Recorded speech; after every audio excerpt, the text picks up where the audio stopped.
Heather and Matt thought they'd buried Joan quietly, just the aging mother-in-law with nowhere else to go. But when the foreclosure letter arrived, Joan wasn't crying. She was smiling.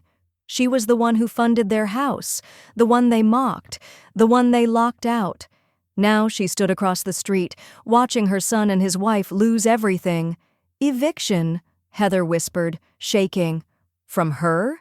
Yes, because the woman they sidelined was never just family, she was the founder. Wait, before we go any further, I gotta ask, where are you watching from? Drop it in the comments and don't forget to subscribe. They gave me a plastic fork and a folding chair and smiled like I should be grateful.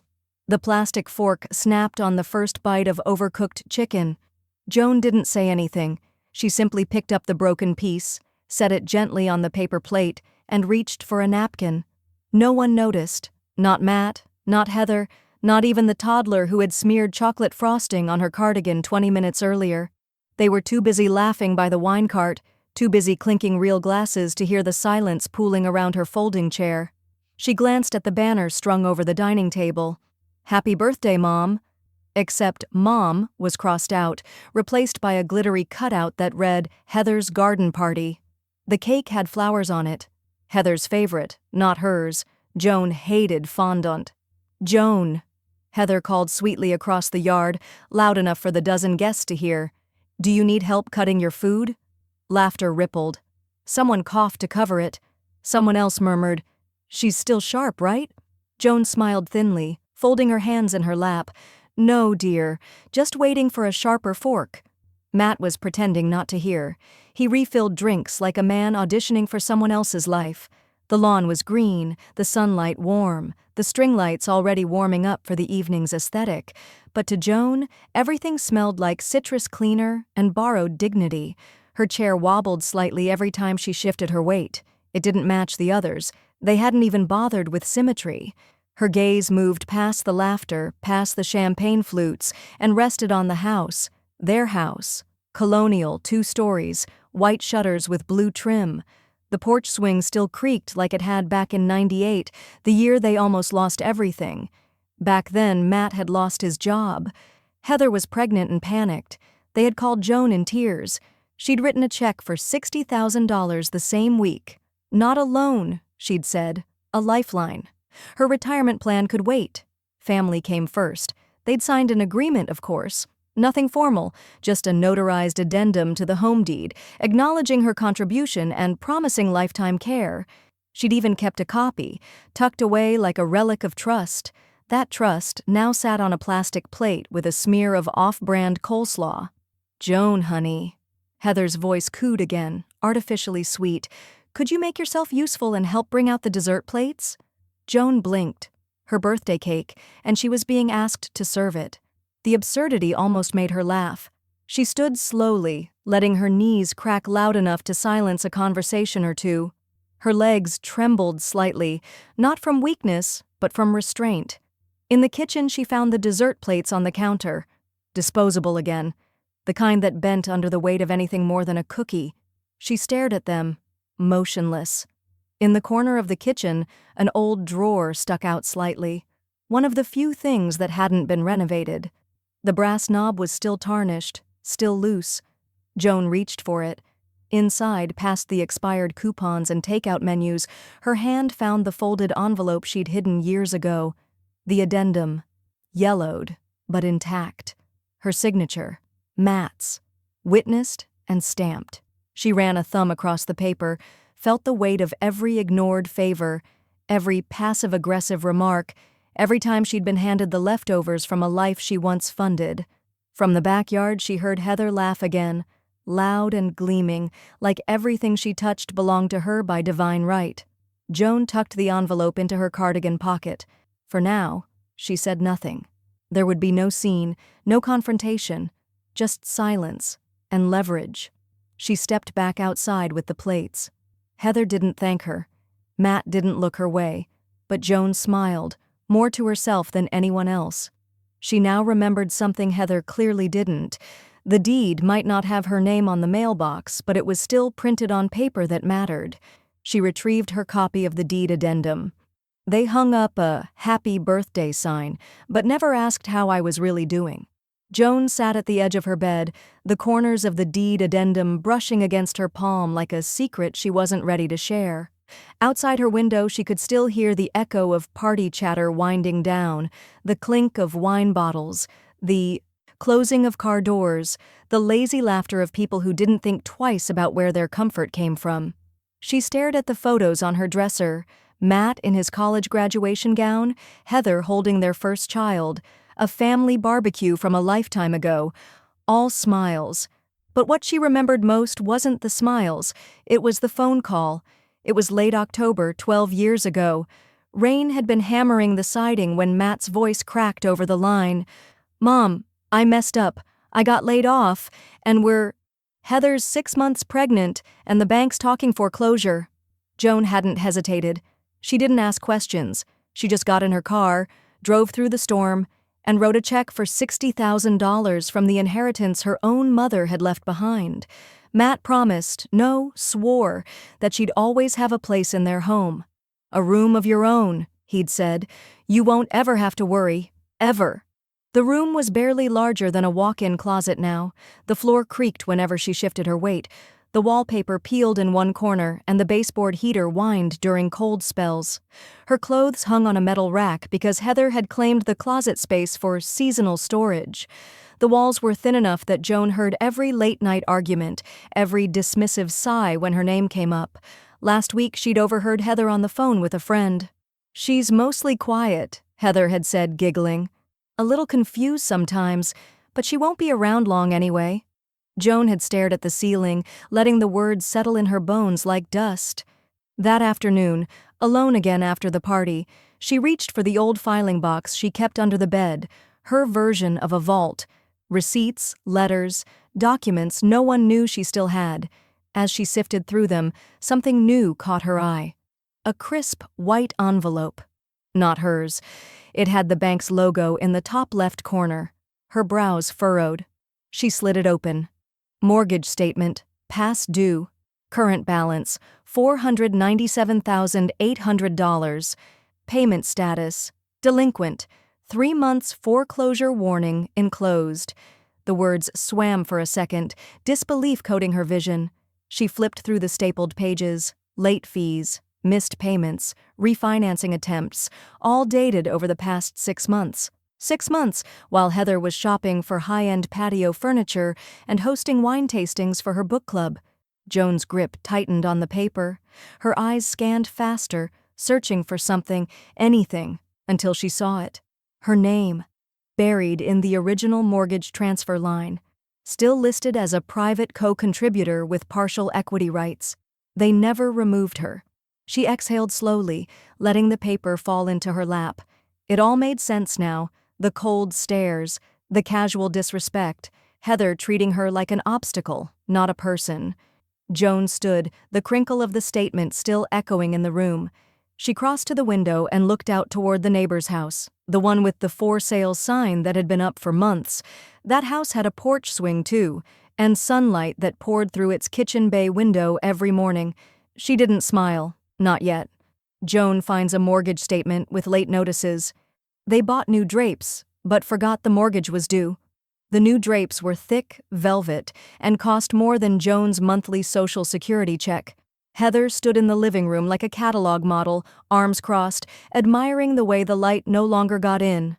"Gives the house more elegance," she told her friend from the PTA, wineglass in hand. "Matt says they were an investment."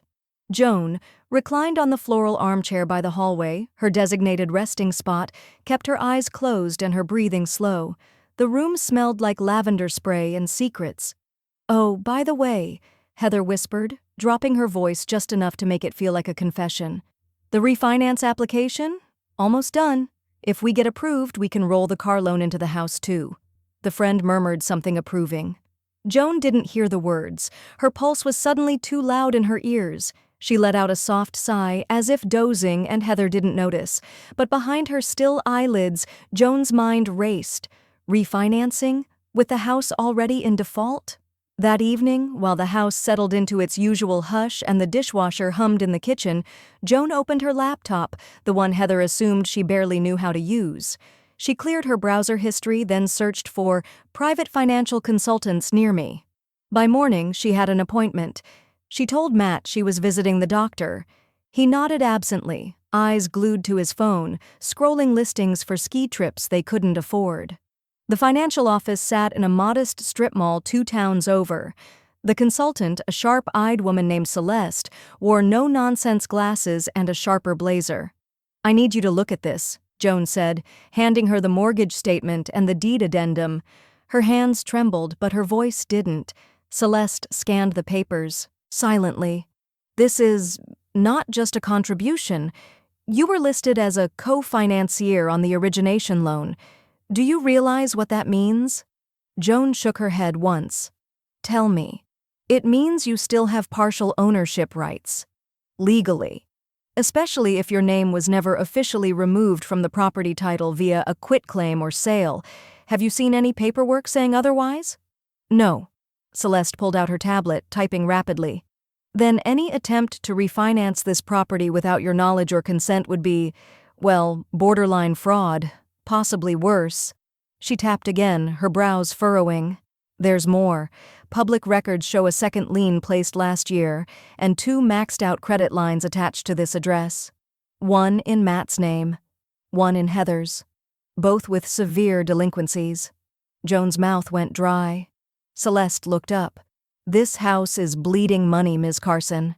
And if they default while you're still legally tied to it, the creditors could come knocking on your door, too." Joan sat back in her chair, letting the words fall into place like puzzle pieces with sharp edges. "How soon could they try refinancing again?" she asked. "If they haven't submitted documents already, probably within the month. But the moment you notify the lender that you retain rights, everything changes. You can block them." Joan nodded, slowly. Her thoughts weren't frantic now, they were deliberate, focused. "I'll need a full breakdown of what I can legally do," she said, "and I want everything you just told me in writing." Celeste smiled. "I'll draft it tonight." That night, Joan returned home to find Heather in the living room, rearranging decorative pillows on the new sectional sofa. "Sleep okay?" Heather asked without looking at her. "Like a rock," Joan replied, walking past her, calm as still water. She climbed the stairs one step at a time, each creak of the floorboards beneath her feet echoing like confirmation. In her room, she pulled out the deed again and sat beneath the old lamp with its faded shade. She traced the line where her name appeared, clearly, undeniably, legally. They had spent money they didn't have to impress people who didn't care. But they had forgotten one crucial thing. She still held the pen that could erase the illusion. Joan's name still has legal leverage on the original loan. "They called me a guest, but guests don't pay property taxes." Joan sat frozen at the kitchen island, staring at the brochure that had been left, carelessly or cruelly, on the granite counter. A 4-day, adults-only Caribbean cruise with ocean view rooms, unlimited drinks, and private snorkeling excursions. Heather's voice echoed from the living room, light and syrupy. "We booked the premium cabin. Matt got the last-minute upgrade with points. Oh, and we used Joan's American Express. She never checks it." Laughter followed. Not Joan's. Her fingers curled around the edge of the brochure. There was a time, years ago, when a vacation meant postcards, not passwords. When Matt used to call her from college dorms just to hear her voice. When he asked her opinion on things. Now she wasn't even consulted for a cruise she was unknowingly paying for. She checked her wallet. The card was still there, unused, untouched. Heather had memorized the number. Joan exhaled slowly, the air in her lungs hot with disbelief. No one had asked if she wanted to come. No one had even mentioned it. The house was suddenly quiet now. Heather had gone out for errands, and Matt had taken the kids to soccer practice. Joan walked upstairs and into her room. She shut the door softly behind her, then opened the drawer beneath her nightstand. From behind a false bottom, she pulled out the small black box she'd ordered online weeks ago. The camera was barely the size of a thumb, discreet enough to hide in a bookshelf. She didn't hesitate.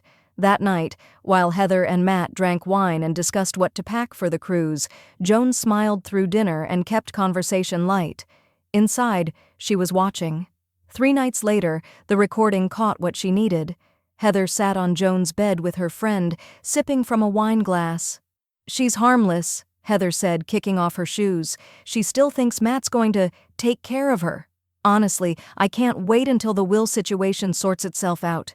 The old bat's been living here like she owns the place." Her friend snorted. "Does she even have a will?" Heather smirked. "Not that matters.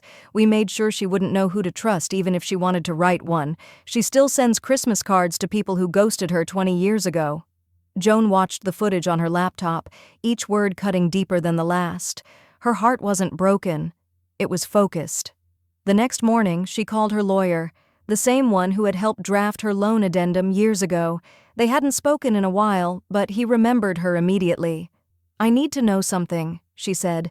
"If I can prove financial misuse and emotional neglect, does my deed addendum still give me power?" He didn't hesitate. "Email me everything. If what you say checks out, yes, you absolutely have grounds. More than that." That night, Joan sat in the backyard alone, her phone screen glowing in the darkness. An email lit up her inbox. Subject, Urgent, Property Addendum. From Michael T. Green, Escree. Message, "Joan, I've reviewed the documents. Yes, you have grounds to act, and soon." A breeze stirred the new drapes visible through the glass door, their elegant folds now heavy with irony. Heather thought Joan was fading, forgotten, foolish, and outmatched. But Joan wasn't a guest here. She was the architect of everything, and she had just found the switch that could tear the walls down. Her lawyer emails, "Yes, you have grounds." Mini hook. "They served steak. I got microwave soup in a mug." Joan starts transferring assets into a trust they know nothing about. The sizzle of steak hit the cast iron skillet like applause. Garlic butter foamed at the edges, rosemary crackling in the heat. The smell drifted upstairs, rich and indulgent, curling into Joan's room like a cruel invitation.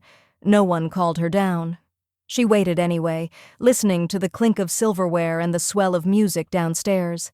Every now and then, Heather's laugh rang out, sharp, exaggerated, meant to be heard, meant to exclude. Finally, just after 7:30, there was a knock.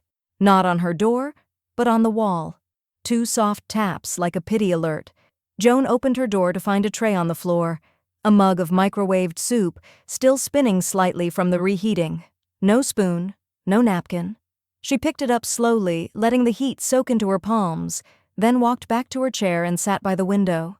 Down below, she could see the dinner party in full swing. Heather had strung fairy lights between the hedges.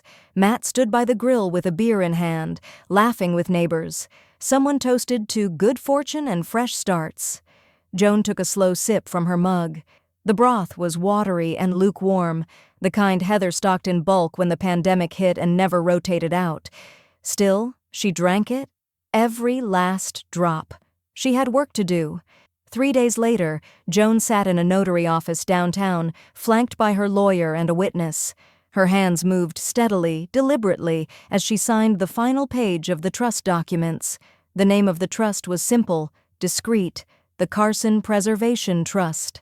Everything, her remaining equity stake in the house, her dormant investment account, even her life insurance, was now under its umbrella. Irrevocable, hidden from anyone who didn't know where to look. "They'll never know about this?" she asked, looking at her lawyer. He gave a short nod. "Unless you tell them, or they try to contest you in court, they won't see a thing." Joan smiled politely. Heather didn't believe in reading the fine print. Matt only read things when they were printed in bold. Later that week, Heather hosted another gathering, a wine and cheese mixer for the Neighborhood Beautification Committee. Joan wasn't invited, of course. She watched through the window as guests arrived in pastel cardigans and linen slacks. Wine glasses passed like communion. This time, Joan didn't bother pretending to be asleep. She slipped out the back, called her banker from the garden bench, and confirmed it. "Freeze all linked cards," she said. "Any recurring charges, cancel them. If Heather or Matt call, you route them to me." The banker hesitated. "That will cause confusion." "I'm counting on it." She hung up and walked back inside just as Heather came into the kitchen for more brie. Their eyes met. Heather gave a tight smile. "Everything okay?" she asked. Joan nodded. "Oh, yes. Just enjoying the evening air." Heather opened the fridge, paused, then looked back.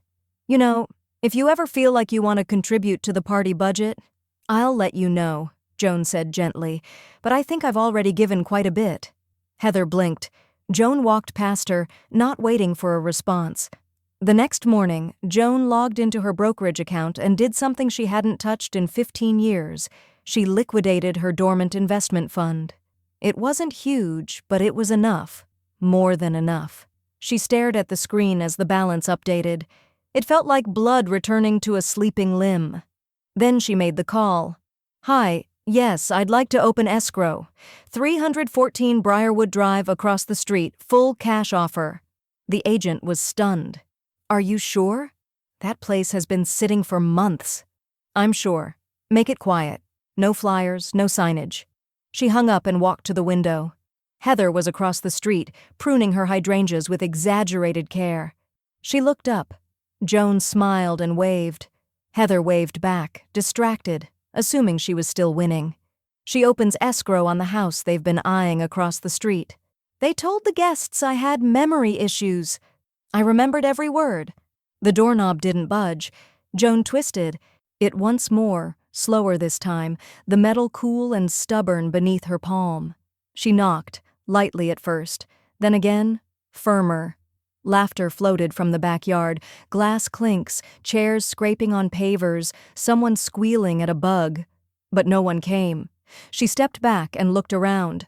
The side gate was latched from the inside, and the front door was still locked. Her gardening gloves were still damp from the azaleas she'd trimmed earlier, and a smear of soil now streaked the hem of her blouse. She knocked again, louder. Nothing.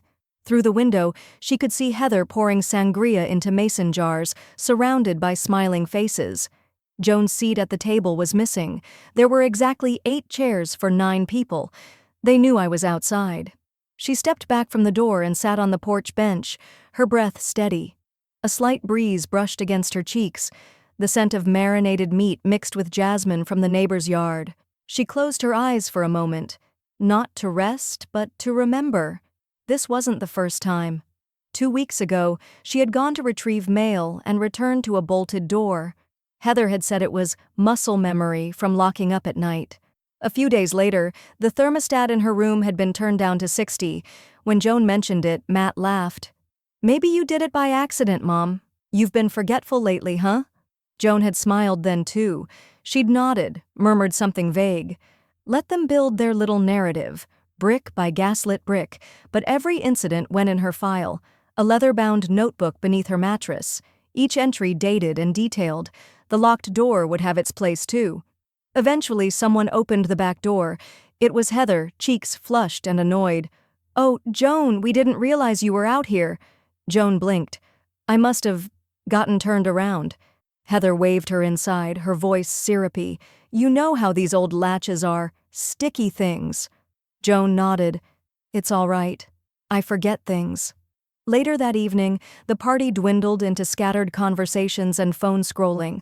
Joan stayed in the corner, half invisible, knitting needles clacking softly as if she were truly lost in the yarn.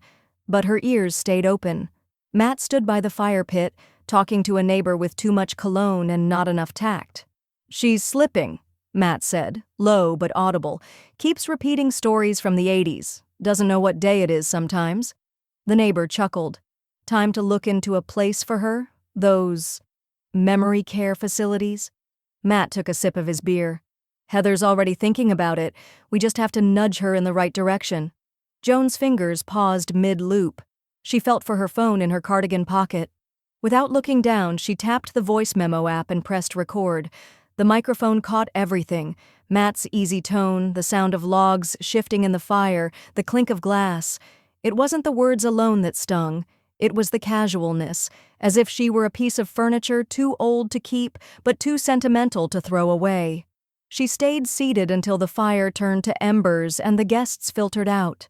When the house finally went still, Joan sat in her room and played the recording back once. Then again. She didn't cry. She uploaded the file to a private drive. Named it evidence_001. The next day, she smiled when Matt asked how she slept. "Just fine," she said. "Though I think I misplaced my Sunday pills again." Matt laughed nervously. "You've always had a system." She nodded. "Let's hope I don't forget it." Joan records the conversation on her phone. "They forgot I was the reason the roof doesn't leak." The banker stared at the screen for a long time before speaking. His eyes flicked between the monitor and Joan, clearly unsure whether he should be surprised, impressed, or terrified. "I'll be honest, Ms. Carson," he said finally, folding his hands. "We don't often see original backers walk through that door after, 13 years? 14, Joan corrected gently, her voice calm. "I remember because the roof caved that same summer. I was the reason they could fix it." She pulled a file from her purse and slid it across the desk. Inside were copies, dated, notarized, of the loan agreement and the original check receipt. $60,000. Her savings, her safety net, drained for a promise. The banker, Mark, adjusted his tie. "And you believe the property is being mismanaged?" "I don't believe it," Joan said, her gaze cool. "I know it." He clicked a few keys, pulled up the file. Joan leaned forward just enough to see the screen. The house was still under her legal name, not as sole owner but as primary silent contributor. Her credit had never been removed from the loan structure. She hadn't even realized how exposed she still was. Mark frowned. "There was a refinancing request just last week, odd timing, and interesting." He clicked again. "What is it?" "Your signature appears on these documents, or at least someone's version of it." Joan's heart stopped, but her face didn't flinch. "Forgery?" He turned the screen slightly. "Not just yours. Your birth date's wrong. Your retirement status is listed as dependent, and this new request inflates household income by nearly 40%. Joan let the silence stretch before replying. "Do you see now why I'm here?" Mark gave a tight nod. "We'll need to flag the application immediately and open a fraud investigation. You'll need to formally declare these documents invalid." Joan nodded, already retrieving a pen. "I'll sign whatever I need." As she wrote, the old anger didn't rise. It didn't need to. It was a different emotion now, sharper, quieter, something closer to strategy. Heather must have thought she could outmaneuver paper trails and digital systems, forgetting that Joan had built the very foundation of the home they now occupied. She was the ground beneath their feet. And the ground was shifting. Mark continued typing. "You'll also have the right to freeze all financial movement tied to this asset during the investigation. It won't stop them from trying to refinance elsewhere, but it'll block this route." Joan thought of the new car Heather had been test driving last week, the luxury catalog in the recycling bin, the designer handbag that still had its tag tucked under the flap. They were spending forward, already counting the money they thought was coming. "Freeze it," she said. "All of it. Every route they could possibly use from this bank." Mark hesitated. "You understand that might escalate things." Joan smiled, the kind that didn't reach her eyes. "Let them escalate.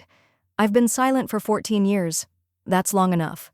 That evening, Heather stood in the hallway, muttering into her phone. "What do you mean there's a problem with the application?" "I triple-checked the forms. No, she doesn't have access anymore. She can't. We made sure."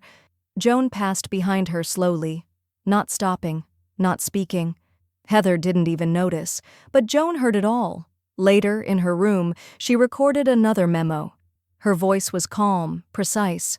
June 14th, forged refinance request caught, bank contacted, freeze confirmed. She closed the file, backed it up, and exhaled. They had written her off like an old receipt, but now she was the one auditing the books. Joan instructs the bank to block all activity. They decorated for a holiday, while I prepared for a foreclosure. The front porch was a festival of distraction. Giant inflatable pumpkins bobbed in the breeze, surrounded by hand-painted signs that read, "Harvest blessings" and "Give thanks." Heather had even ordered fake hay bales, artfully arranged beside a new autumn-themed wreath. $129, price tag still tucked under the ribbon. Joan spotted it as she stepped inside with her grocery tote, invisible as usual. Inside, the house smelled like cinnamon candles and too much ambition. Orange and burgundy garlands framed every window. A centerpiece of miniature pumpkins sat on the dining table, right beside a brand new glass sculpture that looked suspiciously Murano. Joan's eyes moved like a scanner. New throw pillows on the couch. A limited edition Dutch oven on the stove that had never been used. A gleaming espresso machine on the counter, still blinking with a startup tutorial. All of it glittering with a kind of desperation. Joan didn't touch anything. She just walked slowly, camera phone in hand, snapping casual photos, close-ups of high-end brand tags, luxury items, receipts left out like crumbs. Getting into photography now? Heather's voice floated in from the hallway. Joan turned with a mild smile. Just trying to appreciate the decor. Heather twirled once, showcasing her newest purchase, a deep green designer handbag with gold hardware. Matt surprised me. Isn't it gorgeous? Limited edition? We got it on promo with points. Joan raised an eyebrow. Must have been quite the promo. Heather didn't catch the tone. She flounced away, humming to herself.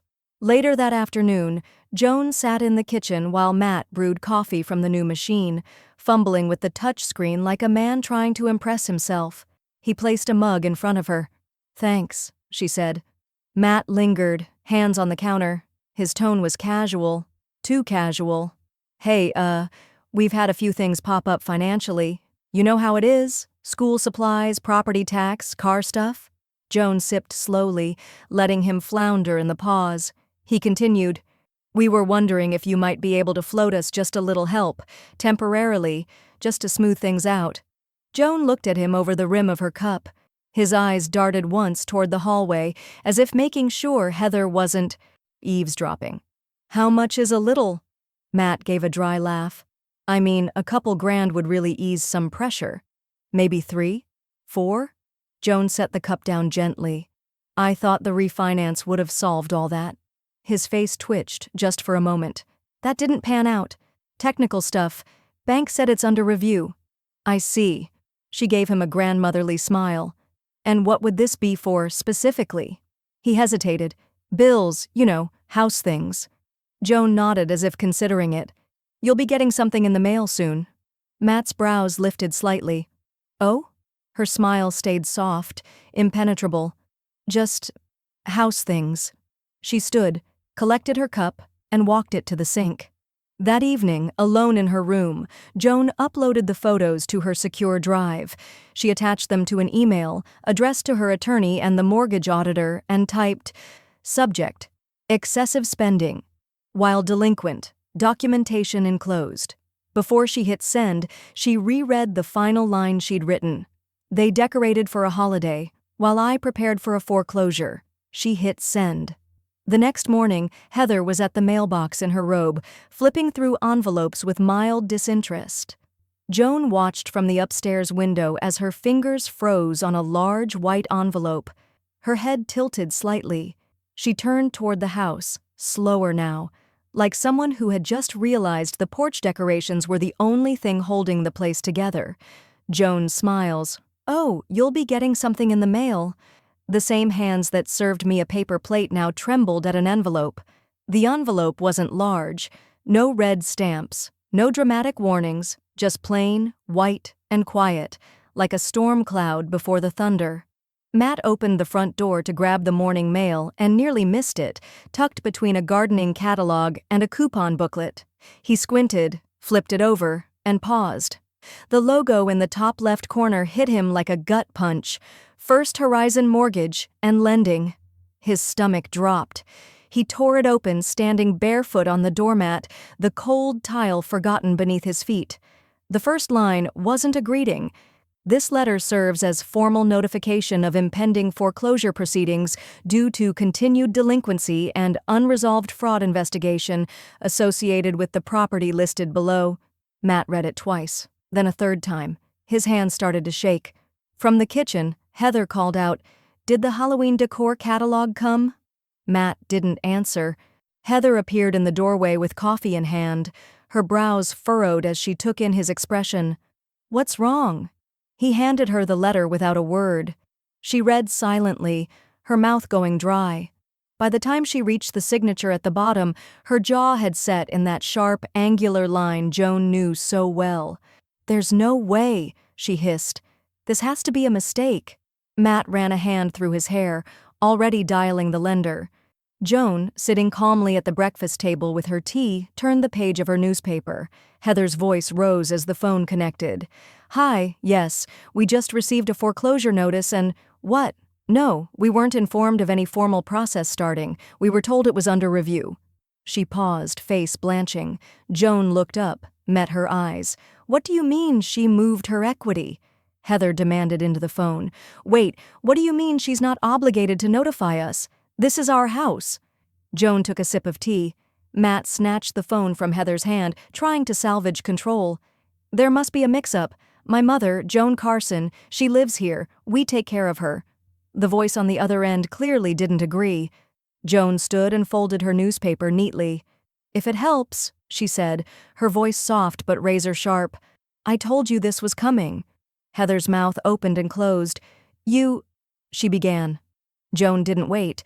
She turned and walked to the staircase. One step at a time. No drama. No tears. She moved through her bedroom like she already knew what to take.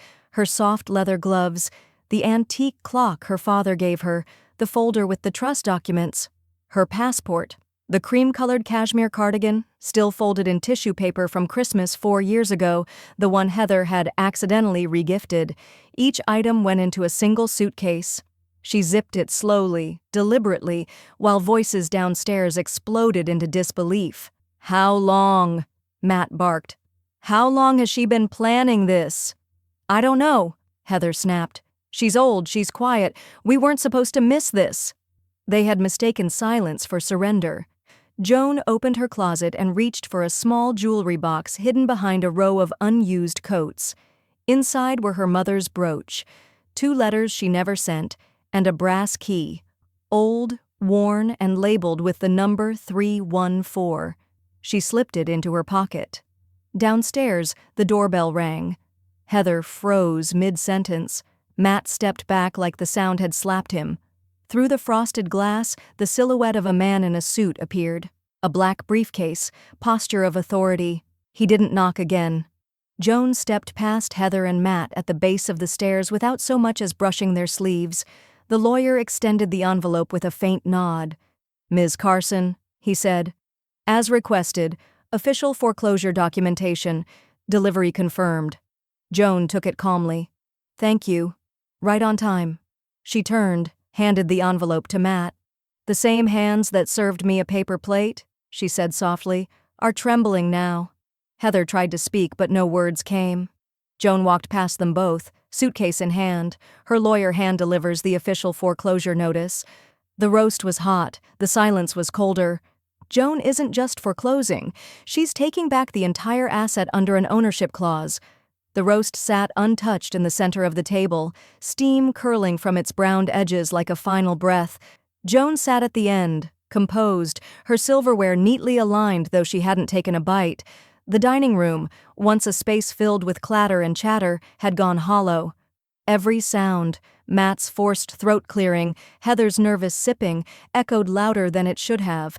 The silence wasn't empty, it was waiting. Joan finally set down her napkin. "Before this meal gets cold, we need to talk." Heather blinked. "Joan, can't we—" "No," Joan said gently but with iron in her voice. "You've had your turn."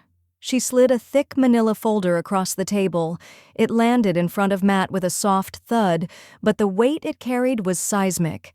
Inside were copies of every document they thought she'd forgotten, every signature they never expected her to keep.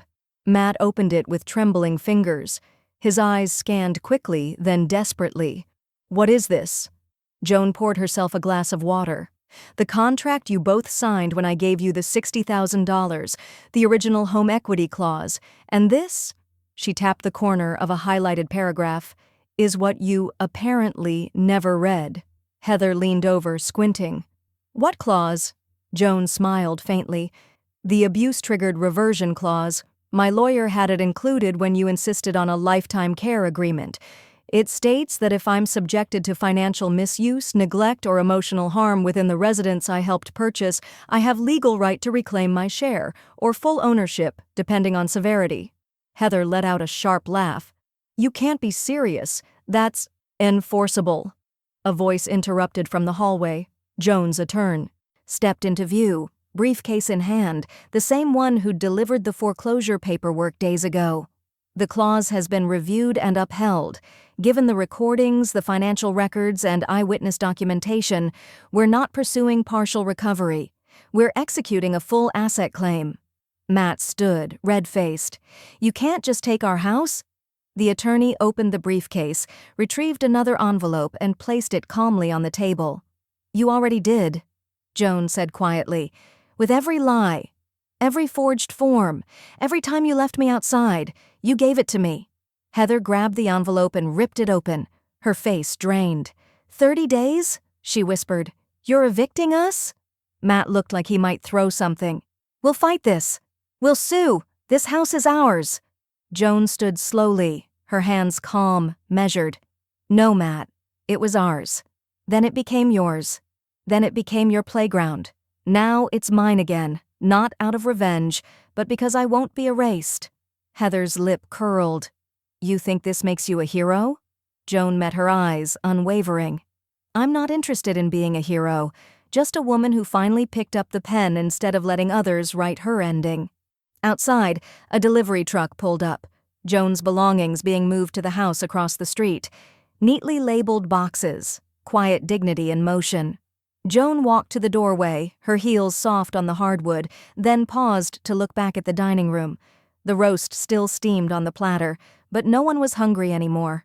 You should eat, she said. You'll need your strength. The clock starts today. She left them in silence, the kind too loud to speak over. Heather receives a 30-day eviction letter. The birthday banner was gone, so was the furniture. The echo of emptiness was the first thing Heather heard when she walked back inside. No hum of the refrigerator, no gentle creak of the antique dining chairs, no sound-absorbing throw rugs. The living room rang with the strange quiet of things missing. It took her a moment to register it, then it hit like a slap. The furniture was gone. The couch, the solid oak dining table, the accent chairs with Joan's initials still sewn into the underside of the cushions. Even the mirror by the front door, the one Joan had hung herself 12 years ago, was stripped from the wall, leaving behind a ghostly outline in dust. Heather stumbled into the dining room and gasped. The table was completely gone. All that remained was a faint imprint on the hardwood, a shadow of where warmth and food and comfort used to live. The centerpiece pumpkins sat lonely on the floor. Across the street, Joan stood under the awning of her new front porch, clipboard in hand, watching the movers with quiet authority. Her slacks were pressed, her blouse crisp, her hair neatly pinned back. There was no smile on her face, just precision. Each item that had been hers was reclaimed with exact receipts, documentation, and timing. "Hey!" Heather shouted, storming outside, robe flapping. "You took our furniture!" Joan turned, expression unreadable. I took my furniture. Every item I purchased was legally listed under my personal trust. You're welcome to file a dispute, if you'd like to challenge the paper trail. Matt appeared behind Heather, breathless and sweaty, clearly having just realized the same. "Joan, come on, this is spiteful." Joan raised a brow. "You want to talk about spite, or should we talk about forged documents and locked doors?" A few neighbors had stepped outside, watching the scene unfold with subtle curiosity. One couple whispered behind their mailbox, another snapped a photo. Joan caught their eyes, nodded politely, then turned back to the movers. "Careful with the lamp," she said gently. "It's original Murano. The real kind." Matt's jaw clenched. Heather turned to storm back inside, but froze when a voice called from the sidewalk. "Mail for 214?" It was Mrs. Baines, the retired schoolteacher from 3 doors down, holding out a bundle of envelopes. "This one came to our box by mistake." Heather snatched the stack. "Thanks." Mrs. Baines hesitated. "Big changes, huh?" she said, glancing at Joan across the street. Heather didn't answer. She was too busy flipping through the stack. One envelope was different, cream-colored, elegant, No return address, just her name written in bold, neat cursive. She tore it open on the porch, Matt hovering behind her. Inside was a single sheet of paper. Joan Carson, last will and testament. Copy. For personal record of Heather Green, witnessed and filed, official, enforceable. Heather scanned the page, her hands tightening as her eyes raced down the lines. Joan had rewritten everything. Her estate, what remained of her accounts, her new home, even her legal rights to the rental property next door, all left to a foundation. Not family, not Matt, not Heather. A foundation created to support women over 60 facing financial abuse and displacement. Heather let out a bitter laugh that turned to a dry cough. She's giving it away, all of it, just to spite us. Across the street, Joan unpacked a small folding table onto her new porch. On it, 3 simple plates, a glass pitcher of lemonade, and sandwiches wrapped in parchment. A different kind of birthday table. One of her neighbors approached and sat with her. Then another. Joan raised her glass. Not to revenge, not to winning, but to something harder. Rebuilding. Heather crumpled the letter in her fist, but her hands were trembling too much to tear it. Heather opens it to find a copy of Joan's new will. They planned to control the party. I changed the venue. And the list. The scent of lemon bars and roasted vegetables drifted down the street, pulling in neighbors like bees to lavender. Balloons, tasteful, pale yellow, bobbed gently on Joan's newly painted front gate, and a chalkboard sign read, "Joan's real birthday, come as you are." The folding chairs were mismatched. The drinks were chilled but not fancy. The tablecloths were cotton, not linen, and yet everything shimmered with warmth in a way her former house, now a shell across the street, never had. Joan sat under a white canopy on the front lawn, the sun catching the delicate chain around her neck. Her smile wasn't performative. It was earned. Around her, the guests weren't clients or obligations. They were people who had known her before the loan, before the manipulation, before she became a ghost in her own home. Mrs. Baines brought her famous potato salad. Reggie from the post office played the guitar softly on the porch. A local teen Joan had tutored in math years ago stopped by with flowers. There were no paper plates this time. And Joan? She wasn't in the folding chair. She sat at the head of the table, in a cushioned, high-backed seat, upholstered just for her. The one Heather used to claim at every family dinner. That seat wasn't hers anymore. A voice murmured by the driveway. Low, tight. She really threw herself a party? Heather. She stood just beyond the edge of the lawn, sunglasses on, arms crossed like armor, dressed in all black like she'd arrived for a funeral, hers or Joan's, no one could tell. Matt trailed behind her, less angry than embarrassed. He avoided eye contact, already shrinking under the weight of everything they'd lost. One of Joan's guests, Harriet, the former librarian with sharp eyes and sharper boundaries, noticed them first. She walked over without hesitation. "Private event," she said, blocking the path with her small frame. "Invite only." Heather scoffed. "Are you serious? This is my mother-in-law's house." "Not anymore," Harriet said, calm as stone. "Now it's Joan's. And we don't let people crash who call her senile behind her back." Matt tried. "Joan, maybe we could just—" Joan rose slowly, not out of anger, but with the quiet authority of someone who had earned the right to stand tall. "Heather. Matt." Her voice was neither cold nor cruel. "You're not welcome here today." Heather smirked bitterly. "We supported you for years, Joan." Joan met her gaze.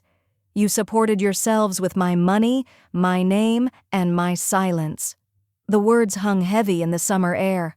Matt looked like he wanted to say something else, but then thought better of it. They turned and walked away, retreating to the house across the street where cardboard boxes still sat in the windows like wounds. Back under the canopy, Joan lifted her glass. "I spent a long time being grateful just to be included," she said, her voice strong but soft.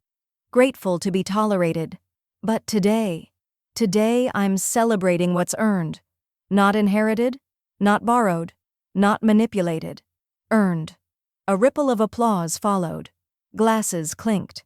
"And," she added with a small, satisfied smile, "in case anyone was wondering what's next, I've bought the property next door. Gasps. Laughter. Someone shouted, The one next to them? Joan's eyes twinkled. That's the one. I'm turning it into a short-term rental for women leaving complicated family situations. Reggie struck a proud chord on his guitar. Mrs. Baines raised her cup like it was a holy grail. Joan sat back down and picked up a small slice of birthday cake. Chocolate. Rich. Real. The kind no one had served her in years. And this time she didn't have to share it with people who only smiled when she wasn't looking. She reveals she's bought the property next to theirs as a rental. You can't buy respect or a reputation once it's gone. Joan donates part of the recovered equity to a women's legal fund for elder financial abuse victims. The silence at 214 Briarwood wasn't peaceful anymore. It was accusatory. Heather sat at the kitchen counter, surrounded by unopened bills, her laptop open to a blinking error screen. The bank login had locked her out again. The overdraft notice in her inbox read like a final insult. Across the street, wind chimes on Joan's porch sang lightly in the breeze. "Do you want the good news or the bad news?" Matt asked, standing stiff in the doorway with a manila envelope in hand. Heather didn't look up. "Neither." He tossed the envelope onto the counter. "Too bad. That's from First Horizon. They finished the investigation. They're flagging you for fraud." Heather's spine straightened. "What?" "You listed Joan's income, Joan's assets, and Joan's signature on a loan application without disclosure." He ran a hand through his hair. "They're notifying the credit bureaus and the district attorney's office." Heather opened the envelope with trembling fingers. There it was, black and white, legal language, cold and unbending. "They're going to ruin my record," she whispered. Matt dropped into a chair, defeated. "Mine's already ruined. They yanked my job offer this morning, said my credit history's unstable and there's pending ethical flags." "I was this close, Heather." His voice cracked. She didn't apologize. She just stared at the letter like it might change if she looked long enough. Meanwhile, at 316 Briarwood, Joan sat in her modest but bright sunroom with her lawyer. A pot of chamomile tea steeped between them. On the table lay a folder with a navy blue seal. Women's Equity and Legal Defense Fund. "You're sure?" the lawyer asked. Joan nodded once. "A third of what I recovered from the house, plus the equity from the trust. I want it earmarked for women like me. Women who gave, trusted, and were punished for both." He smiled softly. "That could help a lot of people." Joan looked out the window, her fingers gently curled around the teacup. "That's the idea." Outside, Mrs. Baines was watering her geraniums. A college-aged volunteer from the neighborhood center walked by and waved. The world had gone on. Only the ones who clung to lies were sinking. The lawyer slid a second document across the table. "And this?" he asked. "The property transfer?" Joan exhaled. It was the final move, the one she'd been saving. She picked up the pen, letting the weight of it settle in her hand. It felt lighter than it should for what it would carry. "Yes," she said. "Transfer the rental next door to the fund." He raised his brows. "You're giving it away?" "I'm investing in freedom, mine and theirs." She signed. From the upstairs window of 214, Heather watched Joan and her lawyer shake hands, watched the file folder tucked into a briefcase, watched Joan smile, not with malice, but with grace. "Why is she always winning?" Heather snapped. Matt didn't answer. He knew the truth. Joan hadn't won everything. She'd just stopped letting herself lose. That evening, Joan walked out to her garden. She knelt beside the lilies, planting fresh roots in the dirt she now owned without compromise. The sun dipped low, casting a golden glow over the street. At her feet, the garden sign read, "Planted once, replanted stronger." She smiled. She signs one last transfer of ownership for the rental next door. No folding chair, no plastic plates, just peace. The morning light filtered through gauzy curtains, painting long gold streaks across Joan's breakfast table. No folding chairs, no paper plates, just ceramic, real silverware, and the soft clinking of a teaspoon against bone china. She stirred her tea slowly, savoring the silence, not the kind forced on her by exclusion, but the kind she had chosen. Across the table sat no one. And yet, for the first time in years, the absence didn't sting. It soothed. After breakfast, she walked the 2 blocks to the senior center, clutching a tote bag filled with pamphlets and printed guides. The automatic doors opened with a soft swoosh, letting in the faint scent of lemon disinfectant and brewed coffee. The multipurpose room buzzed with quiet energy, laughter, walkers gliding across polished floors, paper rustling, and conversation in bursts. Joan placed her tote beside the whiteboard and smiled at the women who'd gathered. Some leaned on canes. One used an oxygen tank. All of them leaned in when Joan began to speak. "Today," she said, writing across the board in crisp letters, "Know your worth. Estate planning and financial red flags." She had a voice now, not just for herself, but for others who still thought silence kept the peace. By noon, she'd spoken to 3 widows, 2 divorcees, and 1 woman who whispered that her son was trying to help her manage her pension. Joan handed her a card. "No decisions without paperwork," she said kindly. "And no signatures without sleep." The woman nodded, tears brimming.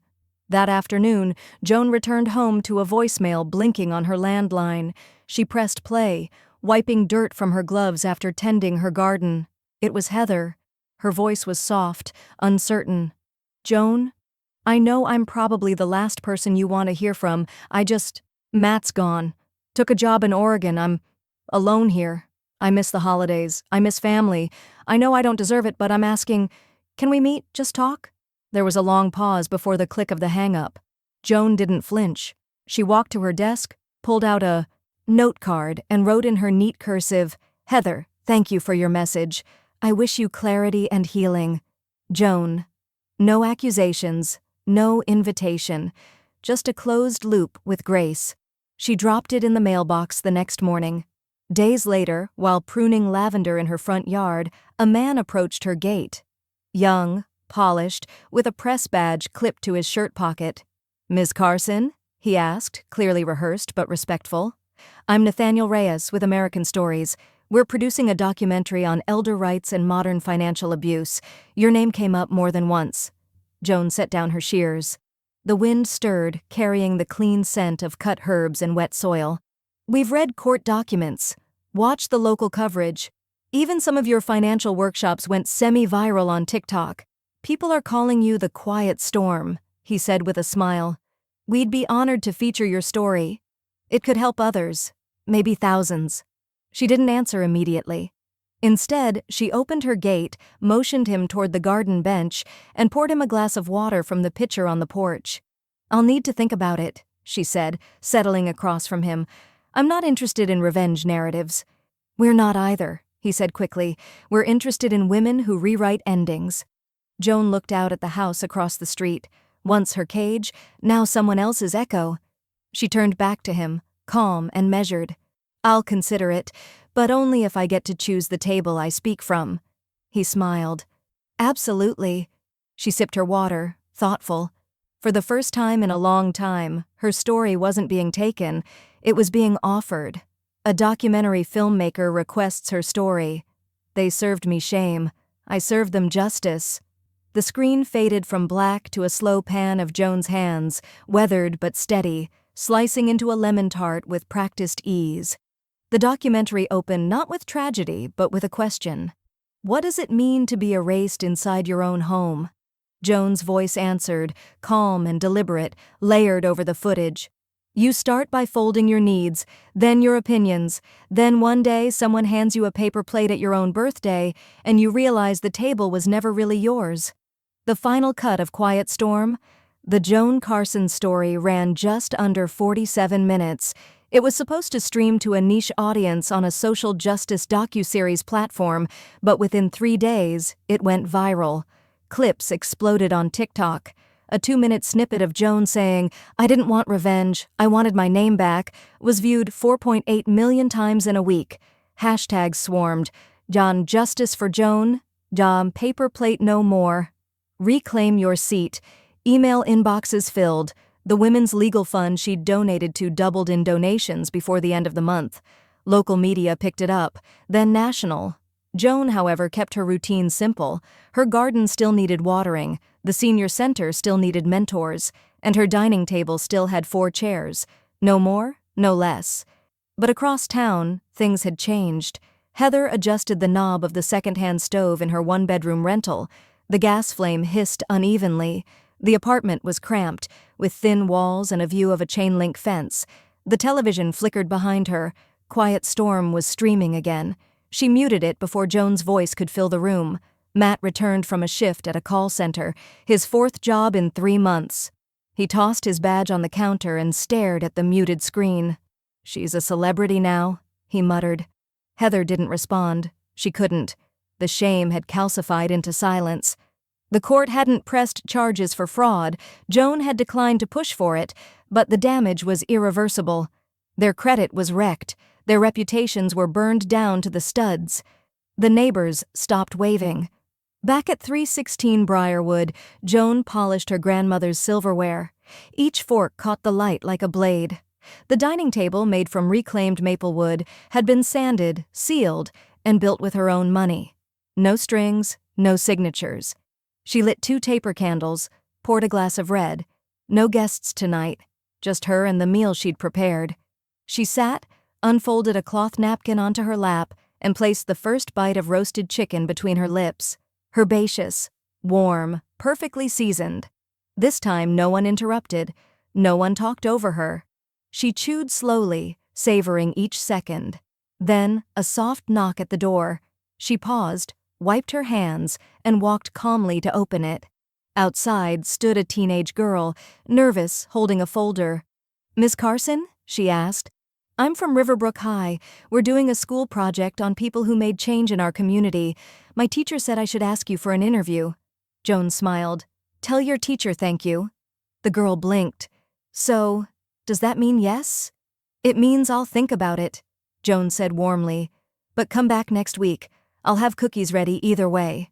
As the girl walked down the path, Joan turned and looked once more at her table. Crystal gleaming, plates neatly arranged. Everything in place, everything hers. Outside, the wind picked up slightly, rattling the wind chimes. Inside, nothing moved without her say-so. She sat back down, lifted her glass, took another bite, and smiled. "This year, I'll be celebrating with silverware and silence."